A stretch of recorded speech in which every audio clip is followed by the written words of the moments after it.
La dame, elle est de passage sur Brazza et moi, j'ai Ouais, décidé de l'interviewer sur un nouveau format. J'espère que le format, il va tenir et il va durer. on On espère. espère. Et j'espère aussi qu'elle va porter son chance au format.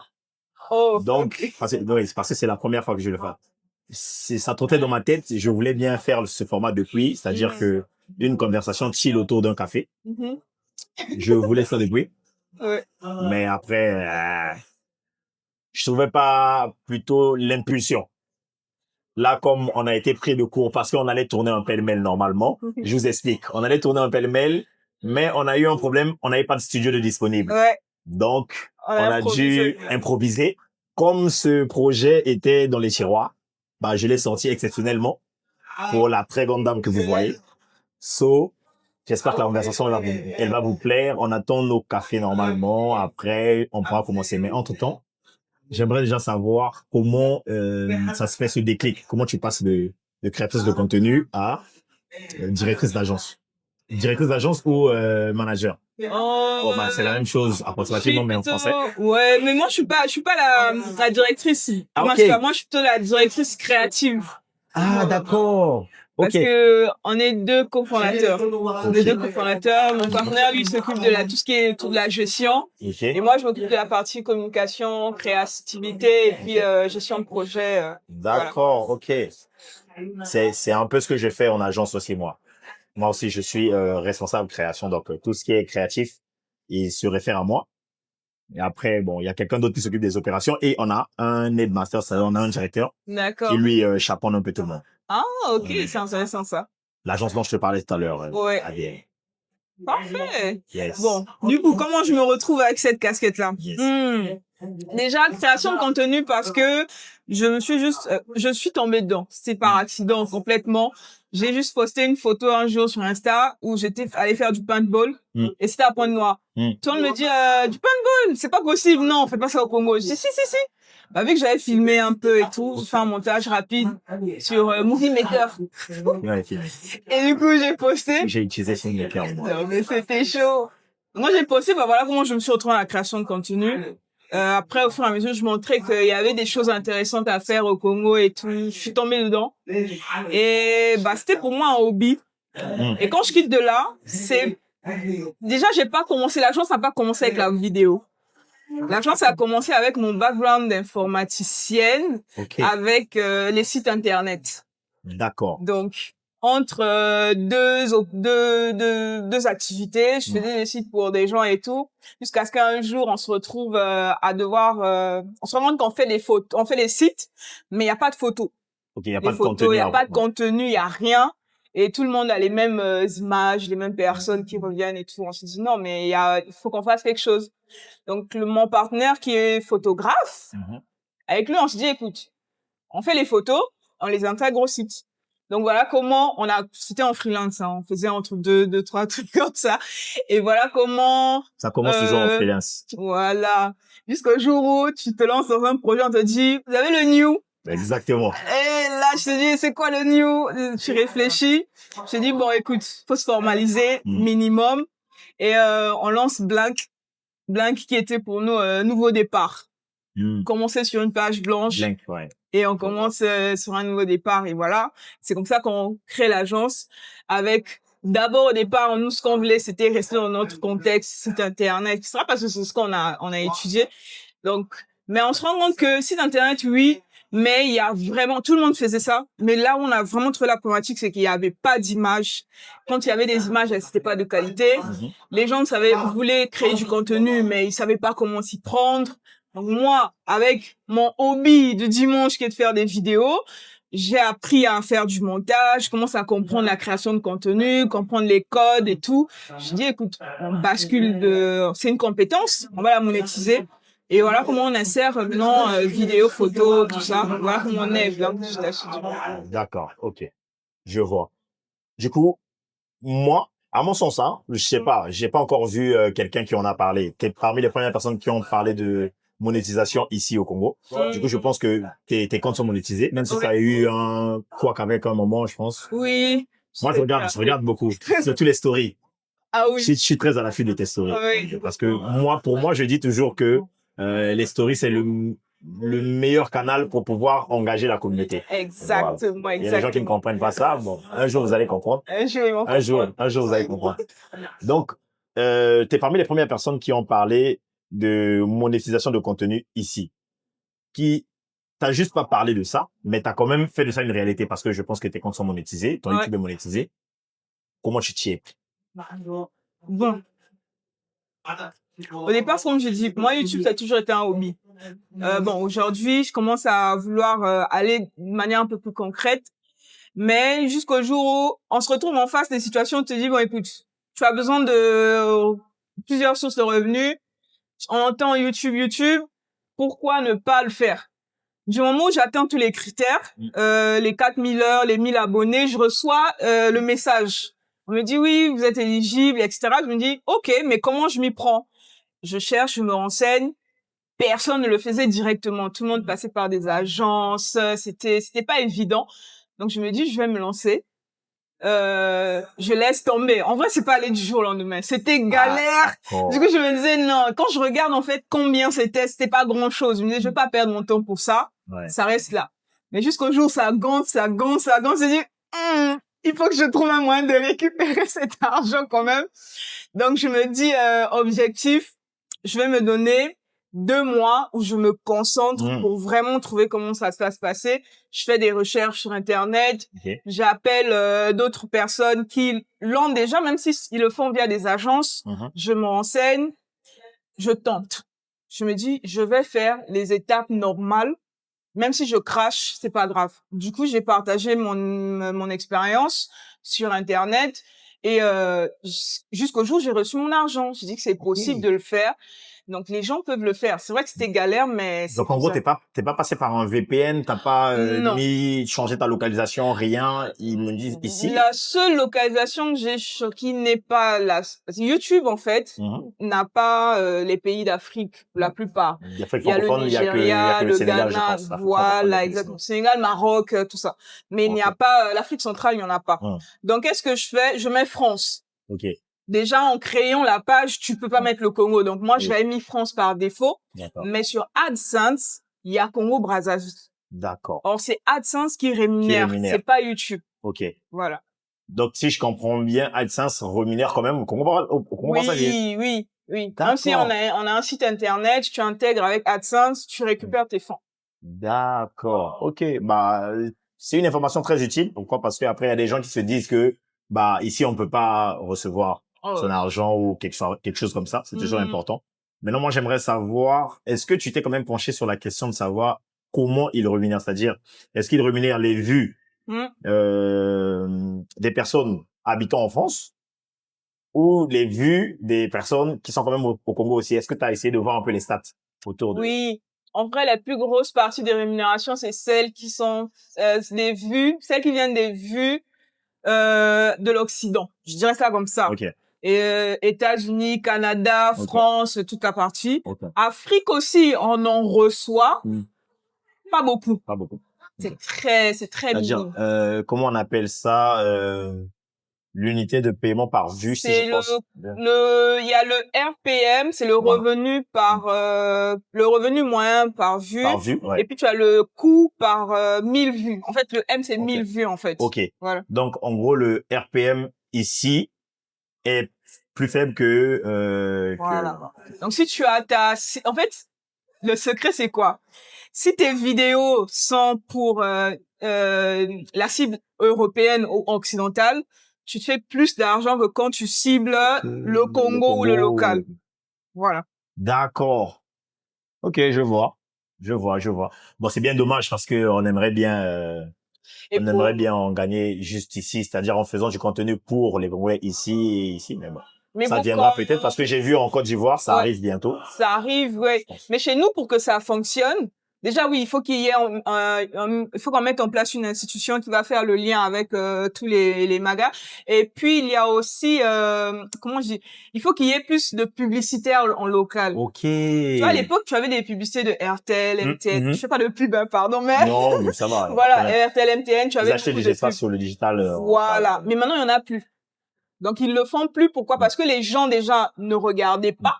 Donc, en fait, il faut que les créateurs de contenu fassent du contenu pour nous, pour que ces gens-là mettent ensuite des publicités sur notre contenu.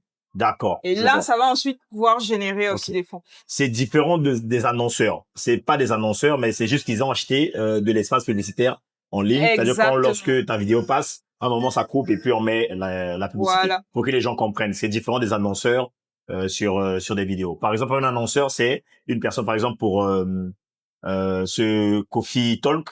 L'annonceur peut être, par exemple, Espresso Lab parce qu'on est dans ses locaux, etc. Ça, c'est un annonceur. Maintenant, les personnes qui paient de l'essence pour faire de la publicité, ça, c'est autre chose. Exactement. Voilà, on pose un peu les bases. Voilà. Donc, très belle transition. Lorsqu'on parle un peu de tout ça, des insights, de comment ça se passe, les RPM, etc., on tombe sur le projet S, comme tu aimes bien l'appeler. C'est quoi le projet S? Le projet S me tire dans tous les sens. Il faut. Mais c'est un grand projet, il est très intéressant. Il me tient particulièrement parce que déjà, il relie mes deux casquettes de créatrice de contenu et d'entrepreneur dans la com. Donc le projet, c'est le SACOM. C'est le salon de la communication qui va être lancé au Congo-Brazzaville pour la première fois. C'est un premier événement de cette envergure-là qui va réunir les acteurs de la communication. Donc, tant sur le plan digital avec les créateurs de contenu, mais aussi sur un point un peu plus classique de la communication et des médias. Donc, on a la presse, écrite, radio, télé qu'on connaît. On a les acteurs institutionnels ou aussi sociétales.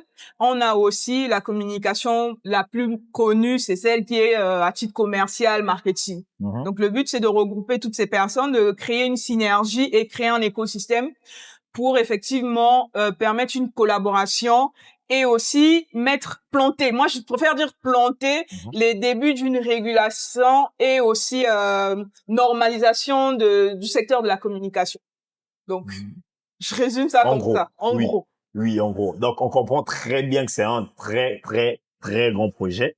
Pour cette première édition, on espère pas la dernière. Vraiment, on espère pas la dernière. Pour cette première édition, qu'est-ce qui est prévu déjà? C'est quoi le thème? Le thème, c'est les bases vers un écosystème innovant de la communication congolaise. Ok. Voilà. Quelle est ton analyse sur la communication congolaise? Est-ce que tu penses qu'on communique bien déjà? On essaie. Longue réflexion. Longue réflexion. On essaie. Ok. On essaie. Ok. Pourquoi je dirais ça? Parce que il y a beaucoup de talents. Il y a beaucoup de talents. Il y a des gens qui ont les compétences. Les gens ont les idées. Mais le problème, c'est que on ne sait pas comment, soit les gens ont les connaissances, mais ils savent pas comment les adapter à notre contexte local. Soit les gens ont les compétences techniques et ne savent pas trouver la partie stratégique de la communication. Donc, je dirais que c'est ce qui fait que on essaie. Il y a les talents, il y a les têtes, mais il manque vraiment... Tu sais, c'est l'exemple que je donnais à quelqu'un récemment. Je lui ai dit, tu vois, ailleurs, tout le monde utilise déjà la monétisation, l'achat en ligne et tout et tout. Mais combien de Congolais utilisent vraiment les cartes bleues, Visa, etc. Mais tout le monde utilise Momo. En fait, c'est de trouver l'équivalent de mobile, l'achat en ligne avec mobile money, mais avec la com. Ok. Tu vois? Ok. Partout ailleurs, tout le monde utilise Apple Pay, tout ce qu'on connaît, mais... Comment trouver l'équivalent avec la com? Voilà, c'est ça. On refaire l'analogie entre Momo, comment ça se gère, et puis la com. C'est-à-dire que vulgariser ça un peu comme on a vulgarisé Momo. Voilà. Et tout ça en tenant compte de notre propre contexte local. Surtout. Pourquoi je dis surtout? Parce que généralement, moi, quand j'en discute un peu avec des amis, je dis souvent ça. Je dis, nous, on a un problème, c'est que lorsqu'on voit quelque chose qui se passe ailleurs et que ça marche là-bas, on a tendance à vouloir copier et faire la même chose, complètement la même chose ici. Or, au fond, il faut savoir adapter par rapport au contexte local et aussi à la communauté qu'il y a ici. L'audience ici n'est pas la même audience que là-bas. Pourquoi? Par exemple, je vais te donner un exemple tout bête. Une campagne de com que j'ai vue récemment pour le cancer du côlon. C'est écrit en gros, va chier. En gros sur le visuel. Ouais. Donc là, je pense que je vais mettre en post-prod le visuel, comme ça vous verrez. Mm. C'est écrit en gros sur le visuel, va chier. Et Mhm. puis en petit, on dit, dis-le à, dis-le à ton proche, ça peut le sauver, pour ça, etc., etc. Un peu, ils incitent un peu les gens à aller faire le dépistage du cancer du côlon. Mm. Un truc comme ça, tu mets ça dans un concept, dans un contexte ici. C'était bon à sonner. C'est qui fait ce genre de choses? Je te cache là que ça passe pas, tu vois. Jamais. Exactement. Jamais. Donc, essayer de mettre dans un contexte local, toujours Ouais. comprendre pourquoi, etc. Et puis mettre ça dans un contexte local. Exactement. Ça, c'est très, très important. Alors, moi, je suis créateur de contenu. Donc, moi, je parle plus de création de contenu. Mm. Ma casquette de responsable de création ou plutôt de stratège, elle est souvent connue des personnes qui gravitent un peu autour de moi. Mais sinon, sur les réseaux sociaux, les gens savent vraiment que je suis créateur de contenu. Donc, moi, en gros, qu'est-ce que je dois attendre de la SACOM, Ok. du SACOM, parce que c'est Du le salon SACOM, de la c'est le salon, exactement. Qu'est-ce que je dois attendre du SACOM Mhm. en tant que créateur de contenu? En tant que créateur de contenu, ok. Bah, exclusivité. Je n'ai pas encore dit tout, mais On applaudit, on applaudit. le SACOM me sert en deux parties. D'accord. On a une partie qui va arriver en avril. Mm. Je croise les doigts. Vraiment, on est en mars là, c'est très serré. Il y a une première partie en avril qui va être le bootcamp des créateurs. Ok. C'est 2 jours de matin, soir, où on entraîne les créateurs de contenu aux bases. La création de contenu, l'editing, on a les niches, Mhm. son personal branding, la monétisation et aussi comment se présenter aux marques. Donc le but ici, c'est qu'on a trouvé des formateurs qui sont des personnes qui ont cette expérience-là au niveau des marques et même les marques elles-mêmes, les entreprises elles-mêmes Parfait. qui vont être là et qui vont Parfait. parler directement aux créateurs, disent voilà ce qu'on attend de vous. Exactement. Donc, Elle me vole mon idée. Elle me vole mon idée. Mais je t'assure que j'ai une idée comme ça écrite. ouais, Écrite. Et Non, on, mais- si on pour parler là, actuellement, on est en pour parler. Sérieux? Je t'assure. Ah là Je vais là. même te montrer le groupe WhatsApp, tu vas voir. Tout à l'heure. Oups là, Voilà l'incident. qu'on craignait. Il n'y a que elle qui s'y attendait. Voilà pourquoi elle a rattrapé la caméra. Ouais. Ah ouais, mais j'aime beaucoup. Ah ouais. En avril. Ok, En bah avril. je prends note parce que moi il faut que je vienne. Ouais. C'est forcé, il faut que je vienne. J'aime beaucoup. Lorsque j'ai vu les publications comme tout le monde. Mhm. J'ai vu les publications comme tout le monde. J'ai vraiment aimé. J'ai envoyé même à un ami. Et puis on en a discuté longuement. Et puis bah écoute, on te souhaite que du bonheur.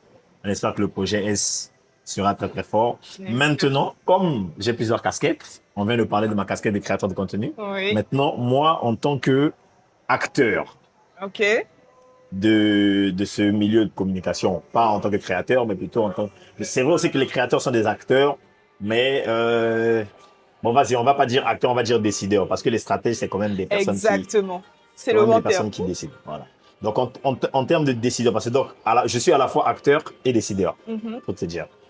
En tant que décideur, bah, qu'est-ce que je dois m'attendre pour la SACOM? Bon, tant que décideur, Mm. premièrement, il y a déjà une ouverture sur tout un panel. Je parle pas de panel conférence, mais tout un panel de spécialistes qui Ok. seront là. Donc, des imprimeurs, tout ce qui sera de l'industrie de la communication, l'affichage urbain, Mm. les différents médias possibles, les agences. Vraiment là, on a la possibilité de découvrir qu'est-ce qui fait la différence des potentiels partenaires. Mm. Après, deuxièmement, c'est que on a aussi un côté B2B, vraiment networking. Networking. Le networking au SACOM, il est prévu d'être animé. Hein. C'est pas on est assis, on se partage des cartes. Non, il y a toute une DA dedans. Vous allez voir. Il y a toute une DA qui va être mise en place. Ça va être vraiment bien. Et puis, on a aussi le côté apprentissage. Ok. Nous, ce qu'on a décidé avec le SACOM, c'est aussi créer une conversation entre les décideurs et surtout ceux qui produisent. Ok. Donc, on a les créatifs, on a les imprimeurs, on a vraiment partir du concept au produit fini. Final. Donc, à partir de là, toutes ces personnes-là vont pouvoir échanger et comprendre aussi quelles sont les démarches de chacun afin de mieux se comprendre aussi. Parce que ça, c'est un gros problème. C'est un gros problème qu'on a. Comment est-ce qu'on définit les budgets? Pour les créatifs, ils comprennent pas Ouais. du tout. Et comment est-ce que on produit le contenu qu'on a imaginé grandiose? Les stratèges parfois ne le comprennent pas. Donc le but ici, c'est une première édition. Le but, c'est d'abord de mettre les bases. Après, les prochaines, on pourra rentrer dans des détails beaucoup plus en profondeur. Très intéressant. Je pense que c'est un rendez-vous que normalement personne ne doit rater. Normalement, personne ne doit rater. Exact. Une question par contre me trotte l'esprit. Pourquoi Pointe-Noire? Ah, la fameuse question. Oui. Bah, j'aime bien Pointe-Noire. J'aime beaucoup. J'aime beaucoup. Mais j'ai l'impression que, en termes de dynamisme de ce genre d'événement, Pointe-Noire est un peu en laisse par rapport à Brazzaville. Parce que Brazzaville, c'est quand même une ville qui a connu beaucoup de conférences et beaucoup de sommets. Exactement. Donc, en gros, ici, je pense que le public est un peu plus aguerri. On va dire, voilà, aguerri et apte à pouvoir aller à ce genre d'événement. Mais pourquoi Pointe-Noire? Est-ce que c'est déjà un défi personnel?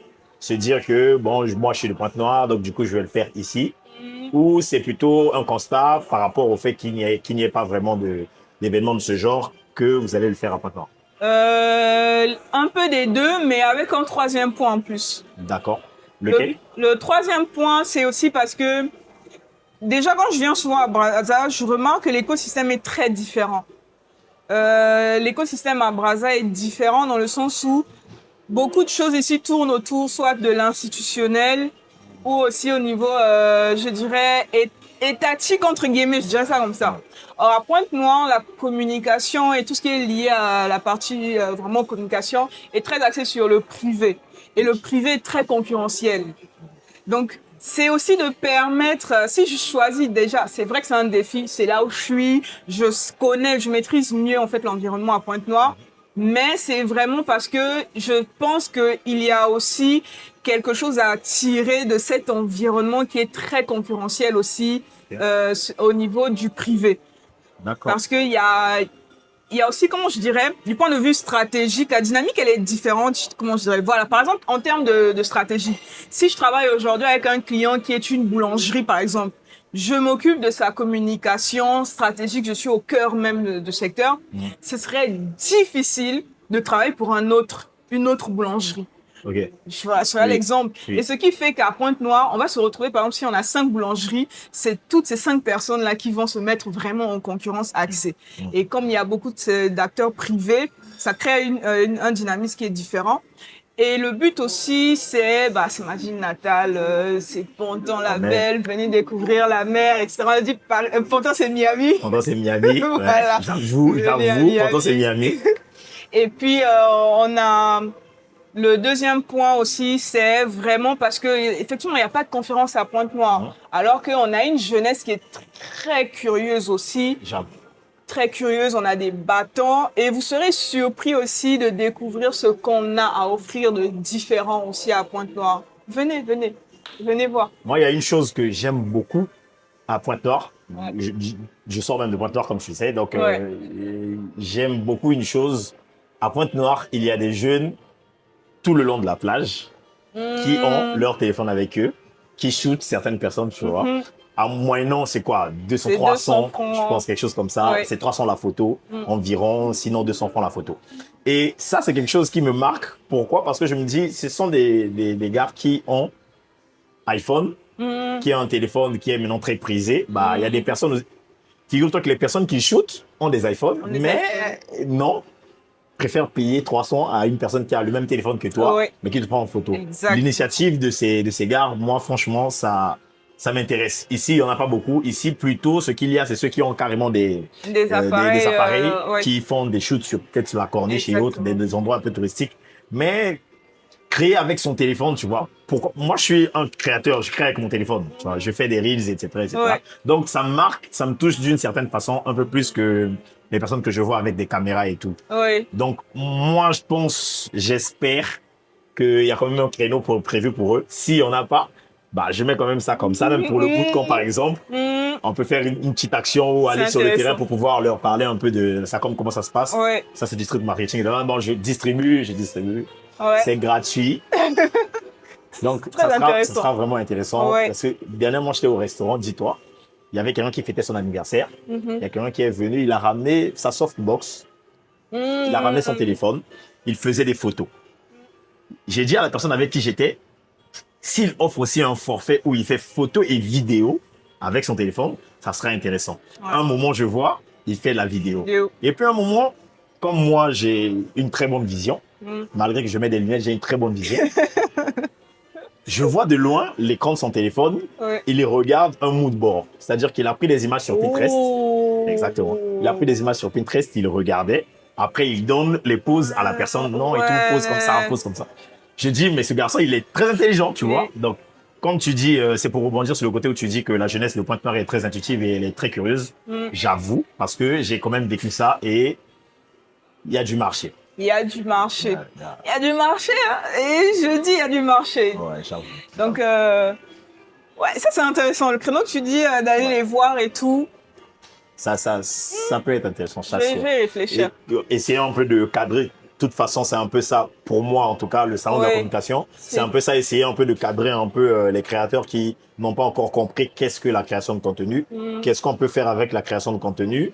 Et quand on les encadre, bah, ça crée une certaine, on va dire une certaine convention pour éviter que ça parte dans tous les sens. Parce que aujourd'hui, ça part vraiment dans tous les sens. Chacun a ses prix qu'il s'auto-fixe sur base de absolument rien. Parce que si, moi je vous assure, je suis brand manager, donc je vous assure que je passe sur vos comptes, je passe sur vos réseaux, je vais faire des insights, c'est-à-dire que je vais faire des reportings de vos comptes pour savoir s'il y a de l'engagement. À peine encore hier, j'en ai fait pour une proposition client. Donc, sérieusement, il y a certains, non, ils n'ont vraiment pas d'engagement. Mais quand vous voulez qu'on vous donne des prix parce que à Kin ou je sais pas moi en Côte d'Ivoire, les autres prennent 1 million, 2, 3, 4, 5 millions. Mais il faut aussi qu'ici, on arrive à justifier ces prix, ces montants. Pourquoi? Parce que moi, je ne peux pas investir un truc 2, 3 millions comme ça, juste parce que tu es tout beau ou voilà. Dans certaines situations, personne ne remet de l'argent dans la prod. C'est-à-dire que les prods sont éclatés pour certains. Non, pour nombreux. Oui, je suis dur. Ça tire à balles réelles. Pour nombreux, les prods sont éclatés, mais vous demandez beaucoup d'argent, on va pourquoi. Bon, c'était la partie coup de gueule. Ouais. Non, mais figure-toi que, tu sais, une fois on a travaillé avec un de nos clients, on a travaillé sur une campagne et nous on était au niveau de la production. Donc en interne, ils ont travaillé toute la stratégie et tout. Et ils viennent vers nous. Elle me demande, mais Lofi, toi qui es dans le secteur de l'influence, tu connais pas de bons influenceurs? Je dis, par rapport à ton projet, je n'en connais pas. Merci. Donc, merci. Il n'y a pas de niche soutenue pour ça. Merci. Donc, je sais pas. Et pourtant, ils étaient prêts, tu vois. Et ça, c'est un autre problème. Les gens ne savent pas se spécifier. Dire que, OK, moi, je garde ce créneau et je me spécialise là-dessus. Vous ratez les marchés. C'est comme je disais. Bon, on a finalement eu nos cafés. Nos cafés bien propres. C'est très bon. J'ai vu je pense dans le document qu'on m'a envoyé. Oui, on m'a envoyé un document parce que oui, je suis quand même invité à l'événement. Tellement que c'est bien organisé, ils ont prévu des documents pour toute personne qui viendra pour que tu t'imprègnes un peu de l'événement, que tu saches un peu qu'est-ce qui va se passer, quand ça va se passer, où ça va se passer. Donc, dans le document que j'ai reçu, je vais pas spoiler, mais par contre, je vais quand même parler d'une chose très importante. J'ai vu qu'il y avait, si c'est le premier jour ou le deuxième jour comme ça, une remise de prix. Bon, je sais pas si je spoil. Non, c'est... J'ai pas vu sur les pages encore. C'est écrit. C'est écrit sur le visuel générique. Le visuel générique. Et puis, normalement, sur les posts, tu vois, les carousels à la fin. Oui. Voilà. Okay. On a écrit. Donc, voilà. J'ai vu qu'il y avait des remises de prix. Comment ça se passe? Comment ça va se passer? Et est-ce que tu as prévu de communiquer sur les critères quand même? ou c'est juste des trucs honorifiques? Bon, je vais tirer à balles réelles, moi aussi. On est fatigué des prix Facebook. Donc, on a prévu Mhm. mettre en place un jury Ok. d'experts qui vont débattre sur les prix. Après les prix, on donnera différents types de prix, il y aura des catégories. Et on a quand même prévu la catégorie coup de cœur. C'est là où on D'accord. laisse les votes ouverts Ok. pour que chacun puisse donner ce qu'il faut. Donc, il y aura des prix en fonction des catégories. Le but ici, c'est de pouvoir récompenser les gens. C'est de pouvoir valoriser le métier, tu Oui, vois. bien sûr, bien sûr. Et, C'est toujours important. Exactement. Une certaine reconnaissance, ça fait toujours plaisir. Exactement. Donc voilà ce qui va se passer au niveau des prix. Il y aura des critères qui vont être mis par rapport à chaque catégorie. Et puis il y aura un appel à candidature par rapport aux critères. Les gens pourront envoyer leur projet et puis il y aura une Ok. compétition, des nominés et puis ils recevront leur prix le deuxième jour. D'accord, le deuxième Voilà. jour. Ok, Ouais. ok. Bah écoutez, restez à l'affût sur les pages du salon de la communication, communication. SACOM, qui est powered by Blank Digital Studio. Pas que. Pas que. Ah oui. Ah, intéressant. Elle Pas nous a que. caché des choses. Non, si tu vas bien chercher dans ton document au fond là, c'est sûr qu'il y en a. Ah, ok. Il y en a Ah, pas. peut-être j'ai pas fait attention. Ouais. On est trois entités. Lovely Kenji, Mhm. Blind Ah, Star Studio ok. et Hob. Ob. Je vais aller chercher. Comme Ouais. moi, je connais tout le monde et que personne ne me connaît, je vais aller chercher. Voilà.